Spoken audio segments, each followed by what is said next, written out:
नमस्कार, माझ्या शाळेचे नाव मनपा शाळा क्रमांक 174 मी इयत्ता 7वीत शिकते।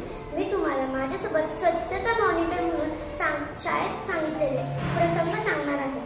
मी काल का परवा एका घरी जात होते शाळेतून, तर मधल्या रस्त्यात खूप घाण अस्वच्छ होतं। तर तिथे एक काकू आल्या, त्यांच्या हातात घाण पिशवी होती।